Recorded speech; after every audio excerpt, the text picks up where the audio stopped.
संगीतको उर्वर भूमि स्याङ्जा, त्यहाँको पुतली बजारमा जन्मिएका हुन् पशुपति शर्मा। आजभन्दा 37 वर्ष अघि सानैदेखि गीत गाउन रुचि राख्थे उनी। गाउँमा स्वस्थानी व्रतको समयमा भजन गाइन्थ्यो। भजन सकिएपछि दोहोरी गाउने चलन थियो। पशुपति रातको समयमा परिवारका सदस्यहरू सुतिसकेपछि संगीतको त्यो माहौलमा पुगिहाल्थे। राति 2-3 बजे आएर सुत्थे। परिवारलाई थाहासम्म हुँदैन थियो। रेडियो नेपालको प्रभाव बढी थियो। रेडियोमा बज्ने लोकगीतले पशुपतिको ध्यान तान्थ्यो। घाँस दौरा गर्दा, गोरु चराउँदा तिनै रेडियोमा बज्ने गीत गुनगुनाउँथे। उनी 5 मा पढ्दा जिल्ला स्तरीय दोहोरी गीत प्रतियोगितामा भाग लिएर तृतीय भए। यति बेलासम्म पशुपतिमा भविष्यमा गायक बन्छु भन्ने लागेकै थिएन। 5 सन्तान, 3 दिदी, 1 भाइमा कान्छा पशुपति। कसैले सोधे डाक्टर बन्ने हो भन्थे, किनभने पशुपति सानोमा पढाइमा निकै तेज थिए।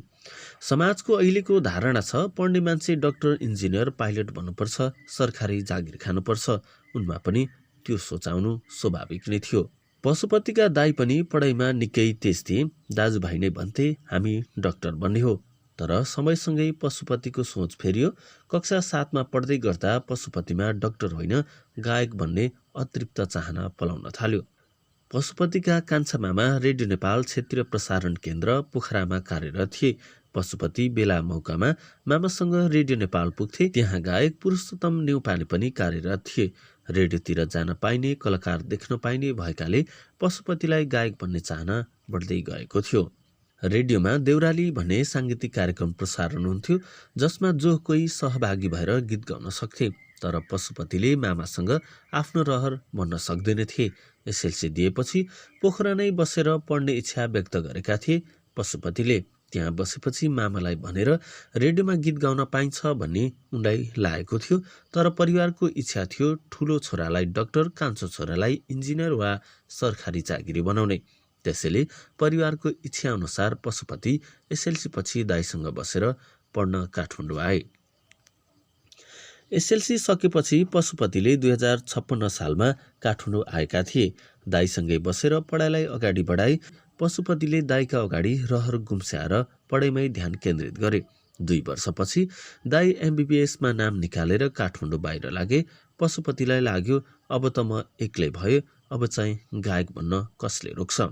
पशुपति +2 सकेर बसेका थिए। एक दिन गङ्गोबु गोलको पाखामा एक्लै हिँडिरहेका थिए। संगीतको आवाज कानमा ठुक्यो, सारेगम। टक्क रोकिए र त्यसतर्फ हेरे। बाहिर बोर्डमा लेखिएको थियो मेमोरी कला केन्द्र। उनलाई लाग्यो यो त स्वर बनाउने ठाउँ पो रहेछ। त्यहाँ गएर स्वर राम्रो बनाएर गायक बन्नुपर्छ। तर भित्र गएर आफ्नो कुरा राख्न धक माने। उनलाई त्यहाँ जान 7 दिन लाग्यो। मासिक 800 तिरेर संगीत सिक्न थाले। लाक्पा शेर्पाले उनलाई संगीत सिकाउँथे। त्यसबेला काठमाडौँमा दोहोरी साँझको माहौल बढ्दै थियो। संगीत सिकिरहेका पशुपतिलाई एक दिन गुरुले प्रस्ताव राखे, मैले दोहोरी साँझ लिएको छु, तिम्रो स्वर लोकदोहोरीमा म्याच गर्छ, मेरो दोहोरी साँझमा तिमी गीत गाउँछौ। उनले तलब पनि तोकिदिए, मासिक 3000। पशुपति 2 दशक अगाडिको कुरा सुनाउँछन्। संगीत सिक्दा मासिक 800 तिरिरहेको थिए।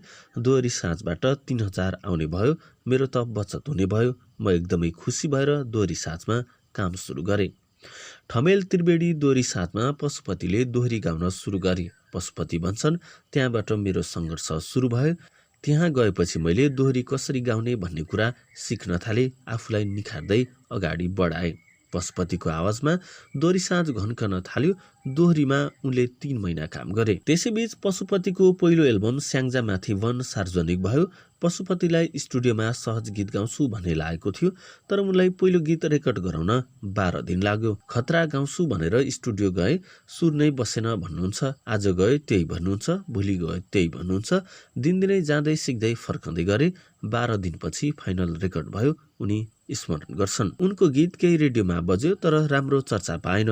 पहिलो गीतबारे पशुपति हामीसँग निर्धक्क भन्छन्, आफै गायक आफै श्रोता भने जस्तो भयो। तर त्यो गीतले स्टुडियोमा यसरी गाउनुपर्छ भन्ने ज्ञान प्राप्त भयो।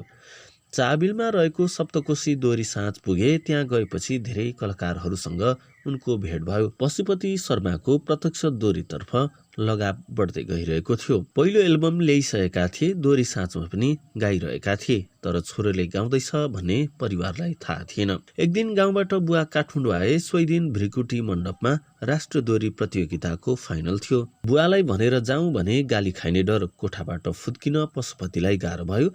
अन्ततः उनी पढ्न निस्कने भन्दै झोलामा कपडा खाँदेर निस्के। प्रतियोगिता सुरु भयो।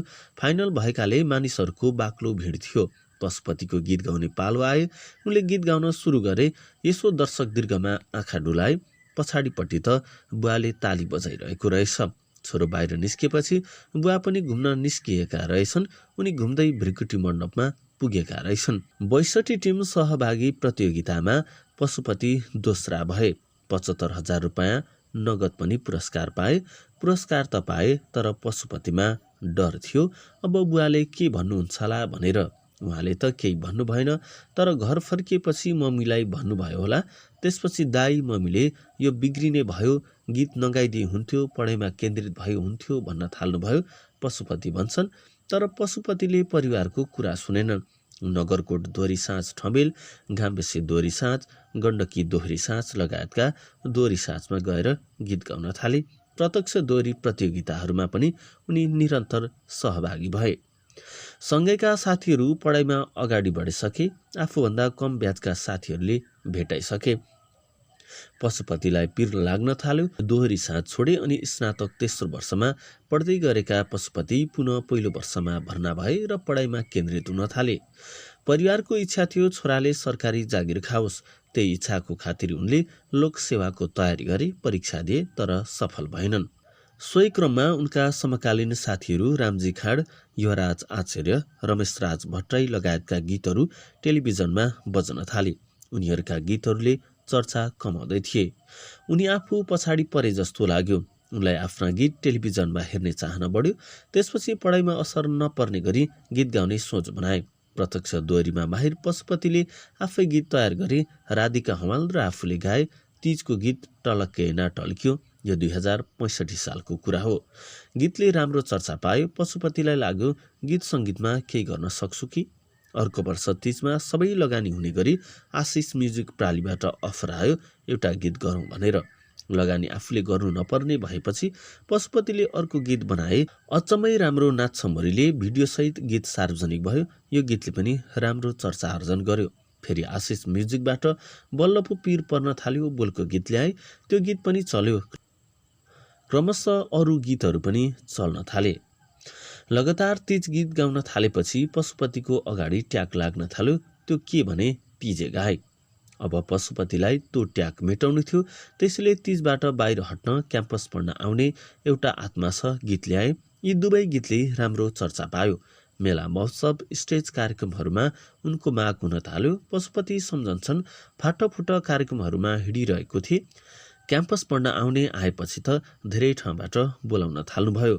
पशुपति साङ्गीतिक माहौलमा रमाइरहेका थिए। सफलता पनि पाउँदै थिए। तर ठुलो छोराले एमडी सकिसकेका थिए। कान्छो छोरो गीत सङ्गीतमा लागेर बिग्रियो भन्ने परिवारको चिन्ता रहेको थियो।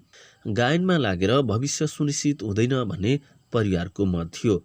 परिवारको इच्छा विपरीत गीत सङ्गीतमा लागेका कारण पशुपति शर्मा लामो समयको अन्तरालमा मात्रै घरमा जाने गर्थे। उनलाई लाग्थ्यो त्यो घर जान नपरे हुन्थ्यो, किनकि घर गएपछि गुनासो सुन्नु पर्थ्यो। घर जाँदा ठुलो छोरो डाक्टर बन्यो, सानो छोरो बिग्रियो भन्ने गुनासो पशुपतिले धेरै पछिसम्म सुनिरहनु पर्यो। घर गएका पशुपति साँझ खाना खाना बस्दा आमाले सुनाउँथिन्, फलानाको छोराले खरिदारमा नाम निकालिसकेछ, फलानोले सुब्बामा नाम निकालिसकेछ। पशुपति भन्छन्, त्यो भनेको तैँले पनि खरिदार सुब्बामा नाम निकाल्नुपर्छ भन्नुभएको थियो, तर म गायनमा डुबिसकेको थिएँ। 2067मा पशुपतिले विवाह गरे। पर्वतकी रेखा पौडेलसँग विवाह उनी आफैले घरमा केटी खोज्न लगाएर गरेका रहेछन्। समकालीन साथीहरूले विवाह गरिसकेका थिए। विवाह गरेपछि जिम्मेवार भइन्छ कि अब विवाह गर्छु भनेर घरमा केटी खोज्न भने। विवाहपछि श्रीमतीको साथले साङ्गीतिक यात्रा सहज भएको उनी बताउँछन्। 2070 सालमा सार्वजनिक भएको मलाई अमेरिका यही बोलको गीतले नेपालीलाई छुट्टै चर्चा दिलायो।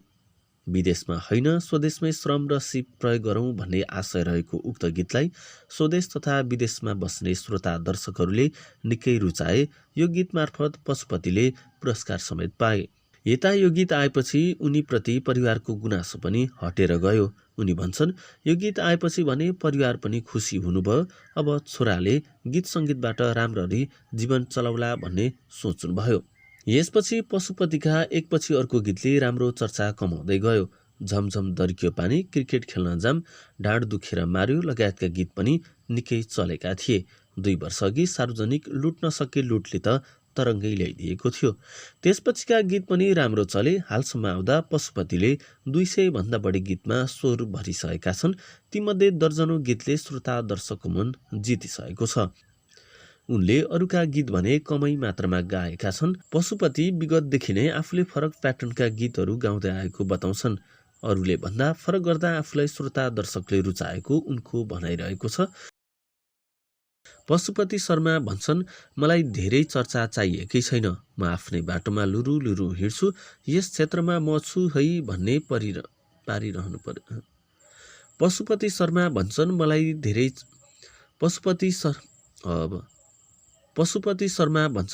धेरै चर्चा चाहिएको छैन। म आफ्नै बाटोमा हिँडिरहेको छु। यस क्षेत्रमा म पनि छु भन्ने चाहिँ पारिरहन मन लाग्छ। त्यो बाहेक धेरै चर्चाको लोभ छैन। आउँदा दिनमा पनि आफ्नो फरक शैलीलाई अवलम्बन गर्दै सोही अनुसारका गीतहरू ल्याउँदै जाने उनी बताउँछन्।